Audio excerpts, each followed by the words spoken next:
Hi guys, இன்றைக்கி இந்த வீடியோவில் என்ன பார்க்க போகிறோன்னு பார்த்தீங்கன்னா, டெரக்கோட்டா க்ளே எப்படி பண்ணுறது அப்படின்னு சொல்லிட்டு பார்க்க போகிறோம்.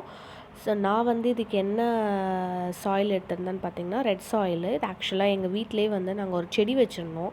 கொஞ்சம் டெக்கருக்கு கலர் ஸ்டோன்ஸ்லாம் போட்டு வச்சுருந்தோம். ஸோ அந்த செடி வேஸ்ட் ஆகிடுச்சு. அதுக்கப்புறம் அதில் கொஞ்சோண்டு மணல் தான் இது. ஸோ இதில் தான் நான் டெரக்கோட்டா க்ளே எப்படி பண்ணுறது அப்படின்னு சொல்லிட்டு காட்ட போகிறேன். ஸோ ஃபஸ்ட்டு நான் அந்த மண்ணை எடுத்து அது நார்மலாக இருக்கா, ரொம்ப காஞ்சிருக்கா இல்லை தண்ணியாக இருக்கான்னு பார்த்தா அது கொஞ்சம் வெட்டாக தான் இருந்துச்சு அந்த மண். ஸோ அதை ஒரு எங்கள் வீட்டில் இருந்த ஒரு வேஸ்ட் மக்கில் மாற்றிக்கிட்டேன். பிகாஸ் வேறு ஏதாவது மக் எடுத்தோன்னா நம்மளை கட்டையால் அடிப்பாங்க. அதனால நான் வேஸ்ட் மக் எடுத்துக்கிட்டேன். ஸோ அந்த வேஸ்ட் மக் எடுத்த அந்த மக்கில் இந்த எல்லாத்தையும் போட்டுட்டு அதை நான் அப்படியே பொறுக்கி எடுத்துருக்கலாம் அந்த கல்லெல்லாம்.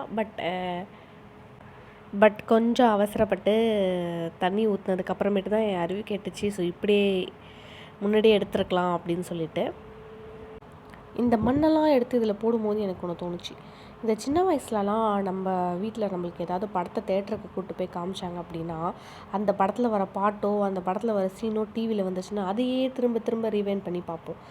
ஆனால் இப்போலாம் ஒரு படத்தை முழுசாக பார்க்குறதுக்கே நமக்கு செமையாக போர் அடிச்சிடுது. அது மட்டும் இல்லாமல் அந்த படத்தை ஓட்டாமல் பார்க்கவே முடிய மாட்டேங்குது. ஸோ ட்ரான்ஸ்ஃபர் பண்ணி முடிச்சதுக்கப்புறமேட்டு நான் அந்த டப்பு ஃபுல்லாகிற வரைக்கும் தண்ணி ஊற்றிக்கிட்டேன். ஸோ தண்ணி ஊற்றிக்கிட்டு நானும் ரொம்ப கஷ்டப்பட்டு கரைச்சி அதில் இருக்கிற எல்லா கல், அப்புறம் நாங்கள் கொஞ்சம் உரம் கலந்து வச்சுருந்தோம் அந்த மணலில். ஸோ அந்த உரம் அது எல்லாத்தையுமே வடிகட்டுறதுக்கு எவ்வளோ ட்ரை பண்ணி கரைக்கிறேன். அது கரையவே இல்லை. தண்ணி பாத்தலையா என்ன அப்படின்னு சொல்லிட்டு தெரியல. பட் ஆனால் நான் கொஞ்சம் மணல் தான் எடுத்திருந்தேன். அதுக்கு இது போதுமானது தான் நான் நினைக்கிறேன். பட் நீங்கள் நிறையாவே தண்ணி வேணால் ஊற்றிக்கலாம். தண்ணி அளவுலாம் கிடையாது, எவ்வளோ தண்ணி வேணால் நீங்கள் ஊற்றிக்கலாம். ஊற்றுனதுக்கப்புறமேட்டு இதை இன்னொரு பவுல் வச்சு அதில் ஒரு துணி மாதிரி போட்டு நீங்கள் அதை வடிகட்டிக்கலாம். இல்லை உங்ககிட்ட ஃபில்டர் ஏதாவது வச்சுருந்தீங்க அப்படின்னாலும் நீங்கள் ஃபில்டர் போட்டு ஃபில்டர் பண்ணிக்கலாம். ஸோ அந்த தண்ணி ஃபுல்லாத்தையும் ஃபில்டர் பண்ணிவிடுங்க, நல்லா ஃபில்டர் பண்ணிவிடுங்க.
எனக்கு ஆக்சுவலாக ஃபில்ட்ரு பண்ணும்போது அது ஒரு டப்பா பத்தலை. ஸோ அதனால் நான் இன்னொரு குட்டி டப்பா எடுத்துகிட்டு 2 டப்பாவில் அந்த ஃபில்ட்ரு பண்ண வாட்டரை ட்ரான்ஸ்ஃபர் பண்ணிக்கிட்டேன்.